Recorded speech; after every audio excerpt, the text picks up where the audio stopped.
Hi, I'm Antoinette Zloty. Thank you for joining us on Transitions. In today's episode, Crystal Wallace Sloan is co-hosting and co-producing this episode. We will discuss transitions related to substances and how they affect people and others, as well as the current state of substance use in Manitoba. Crystal?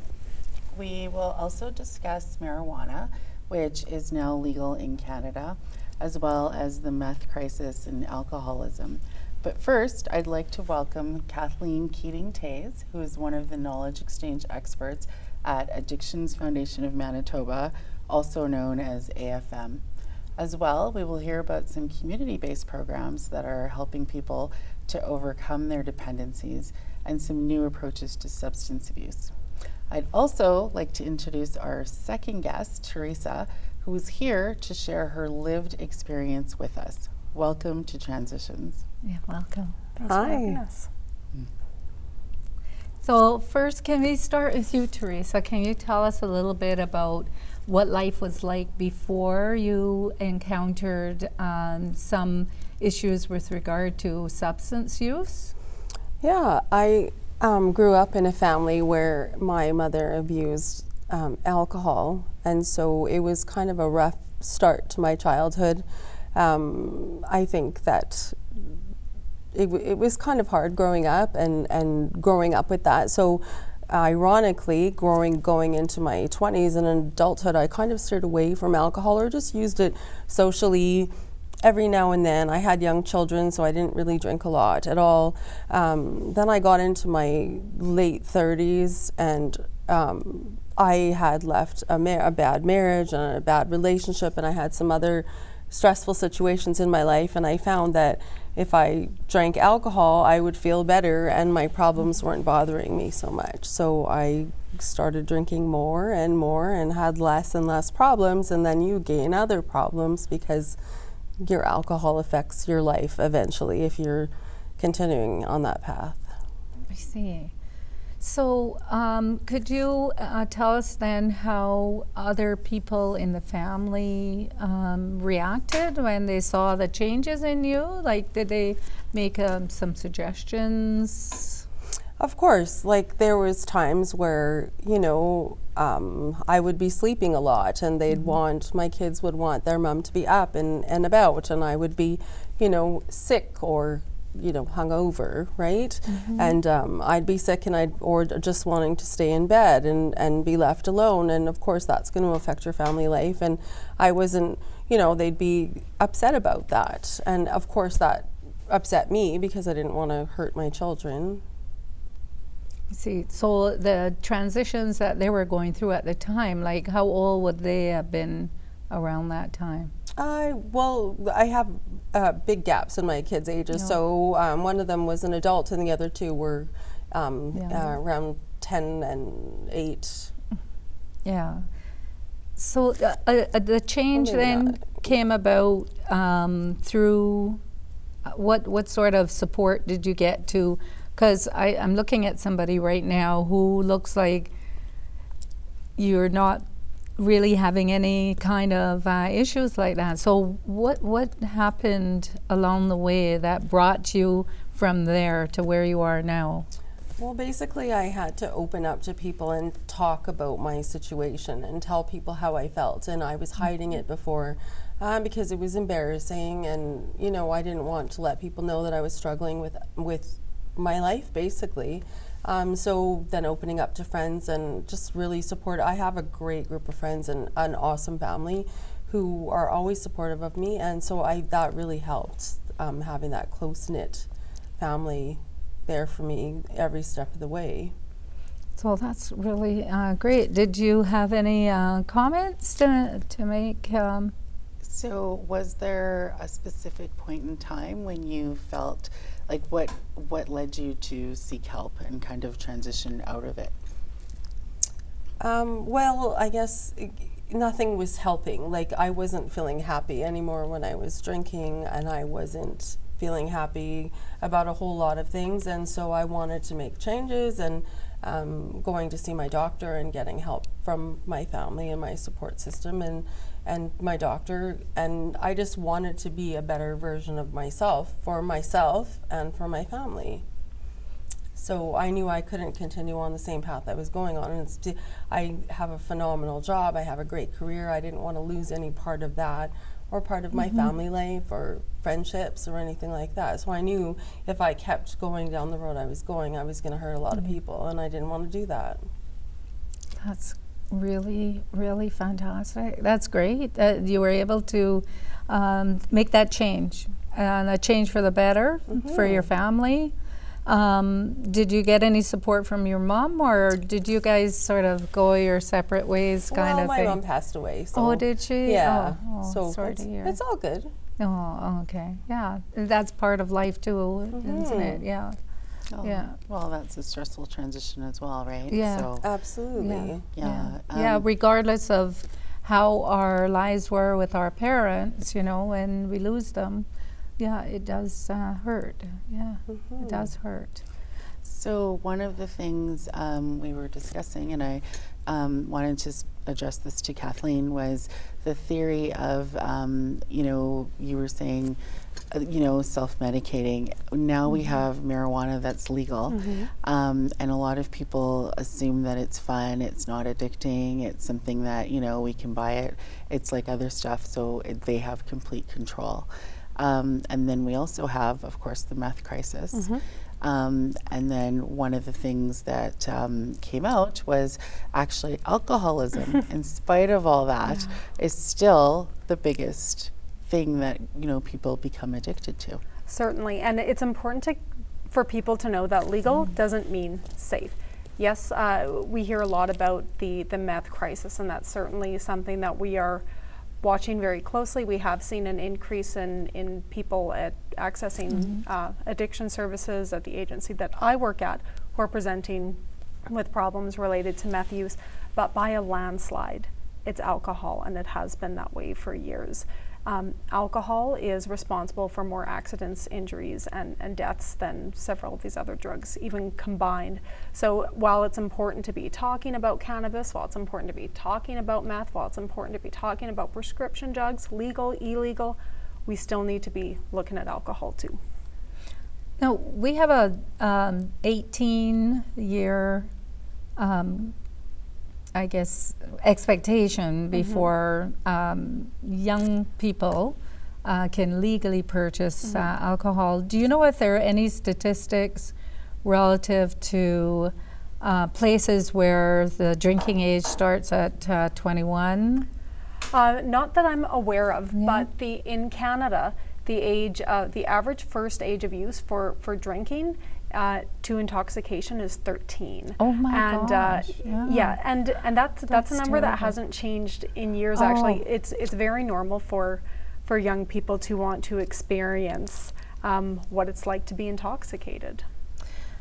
Now, these would be kids who are getting access to alcohol within their parents' home or friends' home, family. Potentially, yeah. And is AFM doing anything to raise awareness, to try to get to the kids at schools, to let them know that this is something that they don't have to be in a hurry to start? Well, we try and provide schools with education, with information. We provide support services for teachers, guidance counselors, and administration about our services. We also have a library that they can have access to. We do prevention and education with parents as well. So we try and get out there as much as possible. Excellent that there is these resources for sure. people to access. And just to sort of touch on what Antoinette said about with alcohol being available in parents' homes and because it's legal, it's easy to purchase. It's the same thing with marijuana now, where one of the things we have to watch out for is it could be in a parent's home or friends or, that are slightly older. So I guess my question is, what are some of the signs and symptoms of substance use turning into substance misuse? That's a very good question. So we view relationships with substances as occurring on a continuum at AFM. So irregular use means that there's no particular pattern to use. It's maybe something that you do once in a while.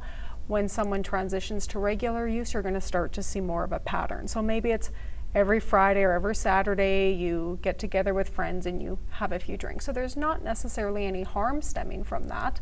When people become harmfully involved, they're going to start seeing adverse consequences in their life areas. So they might be waking up hungover consistently. They might be experiencing fights with family and friends, and they might be having these episodes of harm. When people transition from harmful involvement to dependent involvement, the substance becomes central in their life. They organize their entire life around getting access to the substance, around using that particular substance. They're going to have a progression of use, so they're going to need more of that substance to achieve the same kind of an intoxicating effect. They might have physical or psychological withdrawal symptoms.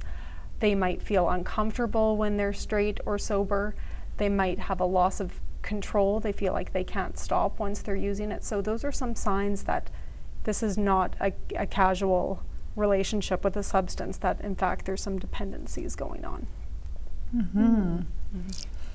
I'm just sort of a little bit surprised at the, if you want to put it, the age of onset for kids. And are you finding that is that statistic more to do with Manitoba, or is this a Canada-wide trend that you're seeing where kids are getting access? Because, you know, it's interesting how when kids are younger, you can't leave them alone until they're a certain age, right? And that sounds like just around the age where you start to give them a little bit of independence, right?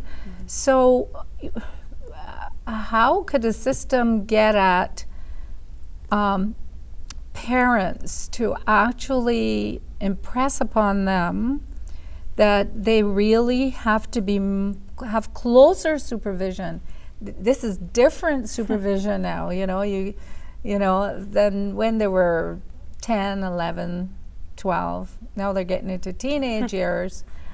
That's a great question. I have children that age, so so I like would what? love to. So I'll try and make sure that I answer everything you've asked there.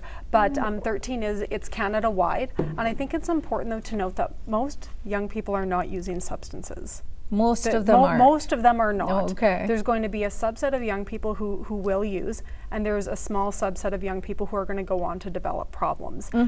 Parents are a part of the equation, but they're not the only part. So we need several systems involved. The education system has a role. The healthcare system has a role. Families, communities, we all play a role in making sure that young people are getting good information.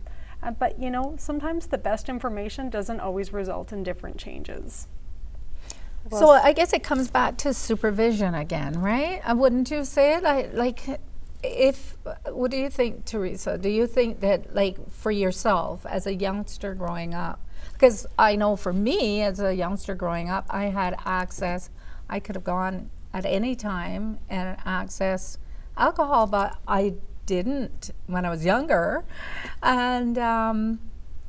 And some people say that if you make it such that you have it under lock and key, the kids will want it more, or, you know, they'll want to have access. So I just am very concerned about that age, even though that they're not all the kids are participating.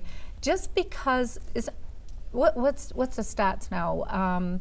Are they talking about increased cancer risk for women who binge drink, like meaning having more than how many drinks? A binge is different for men versus women. Oh, okay. For women, it is having 4 or more drinks in a sitting, and for men, it's 5 or more in a sitting or a short period of time. So another word for binge too is called heavy episodic drinking. So that's how that's characterized. So women don't tolerate alcohol in the same way that men do. We're not able to efficiently metabolize it as well. We have less water and more fat, so it stays around in our bodies for longer, and we have more adverse health consequences, psychological and physical. Speaking of health, you mentioned earlier that, you know, it's not just the parents, it's also the educational system, it's also the healthcare system. So going back to Teresa, I wanted to ask you, did you find that the medical system was working in there for you as a support? Oh, And was it a part of your recovery? yeah, it was, but absolutely it was. It was because of the medical system, I think, that I got better and am no longer dependent on alcohol, and I don't use it anymore. Definitely the support system is out there. If you are sick in some way, then you should definitely get help, and there's a lot of different ways to get sick. I wanted to actually touch on the kids in the school too, though. I think you can put alcohol under lock and key or marijuana or anything, right? But I think if your kids have the attitude in the house, how they grew up, as well as their friends at school, because you can get your first sip of alcohol at school. You don't have to get it at home. Or you can get your first taste of anything anywhere. It doesn't have to be at your home. So you have to really monitor and watch that kind of stuff too, because I didn't get mine at home. I went to the store and purchased it and came home and brought it home, right? So just the more education that we get for ourselves, and being able to be more self-aware, and you know, as women, taking care of ourselves instead of taking care of everybody else. I mean, that might have helped me a little bit with my stress, like always taking care of somebody else instead of, you know, self-care. We're all talking about that now. Self-care is very important. You know, and not enough people will practice that, especially at an age where you've got young children, you're working, you know, et cetera. It's very difficult to access. But I guess, you know, one of the interesting points is you're on the other side, where you didn't become a user until the late 30s or early 40s. So can you tell us how you accessed the healthcare system for the first time regarding it? Well, I saw my general practitioner and talked to him about some issues that I was having, and I was put on a wait list to see a specialist, which does take a long time, but it's just the way it is. And from there, here I am. I don't know what to say. Excellent. Well, actually, is there a teen talk program too? And are there some more teen programs that are coming up around schools? I mean, certainly for women, like older women, meaning we're adult women after age 18, maybe some of them are checking the stats relative to cancer risk and all these other risks that they're finding out now through research are very related to especially alcohol consumption. So it's like so entrenched in our culture, isn't it, that you know, you go anywhere, what would you like to drink? And usually it doesn't mean, would you like some water? Would you like to have a glass of wine? And then as the evening goes on, if you're saying 4 is binge drinking, and binge drinking is related to increased cancer risk, how many binge drinking episodes a month would, you know, like, where's the limit? Like, you'd if you're a very popular person, you're gonna get invited to a lot of parties. So then popularity equals. Yeah, there isn't a hard and fast answer for that one, because there's there's other things that contribute to cancer risk as well, right? Yeah. So there's genetic predisposition, other lifestyle factors, but it has been noted that alcohol is a known carcinogen, and for women has been known to contribute to breast cancer rates. Yes. But have they, or are you aware of what the plateau is, or what the, because I've heard 1 drink per day is okay, 1 glass of wine a day or something like that. It's good to look at Canada's low risk drinking guidelines. So, okay, so are you familiar? Yeah, so so the low risk Okay. drinking guidelines would suggest that the women have no more than 2 a day most days. And that's 2 glasses of wine or 2 shots of rum Yep. or Yeah, 2, so 2 about of anything? yeah. Oh, okay. Yeah, and I'm not talking about like the big 12-ounce glass of Oh, wine. geez.